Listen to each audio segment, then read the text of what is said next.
उठो उठो क्लियोपैट्रा, ये क्या किया तुमने? सारे घर को परेशान किया रखा है। तुम तो ठीक ठाक लग रही हो।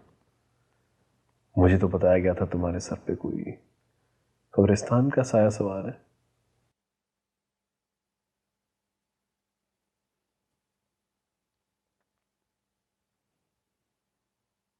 मुझे कब्रिस्तान ले चलोगे?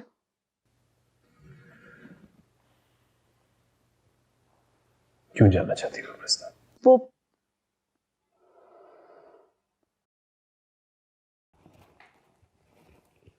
वो ना, मुझे वहां एक गधा मिला था, उसे दवा लगानी जरूरी है।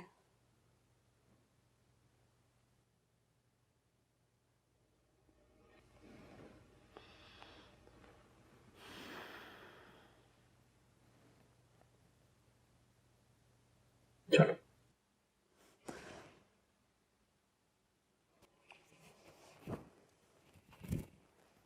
वो आंटी कहाँ जाने देगी? ये खादिम किस मर्ज की दवा है?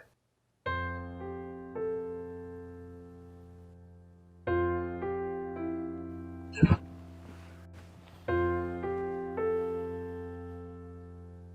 पक्का? पक्का। तैयार होकर आती हूँ।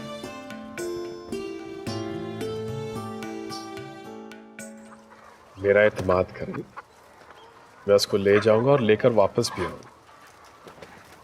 इस तरह उसके जहन में कुछ है पता चल जाएगा, और अगर वो झूठ बोल रही है तो भी पता चलेगा। देखें जुल्फी साहब, ये काम इतना आसान नहीं है जितना आप बना रहे हैं, समझे ना? क्या पता वो वहाँ कब्रिस्तान किसी को बुला ले, या फिर आपके सर में डंडा मार दे तो? भागना इतना आसान नहीं। ना भाई, मैं तो नहीं भेज रही उसे। मेरे पास और भी हल हैं। ठीक हो गई तो ठीक है, वरना मैं तो फालतू पैसे लगाने वाली नहीं। दूसरा रास्ता तो हमेशा है आपके पास। अगर वो कब्रिस्तान से जाके निजामी की पार्टी ज्वाइन कर ली तो फिर ठीक है, लेकिन आपकी जिम्मेदारी पर। हाय, देखें ना जुल्फी साहब, मैंने इन लड़कियों पर इतनी मेहनत की है कि जिसकी कुछ हद। उठना, बैठना, बोलना, चालना, हर चीज़ तो सिखाई है मैंने इनको। हाय, मेरा ख्याल था बड़ी हो के अक्ल आ जाएगी, तो वो तो उसी तरह की रही, पागल की पागल।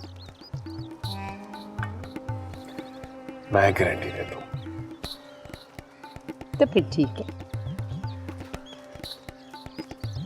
वो दूसरी पार्टी का क्या इंतजाम हुआ?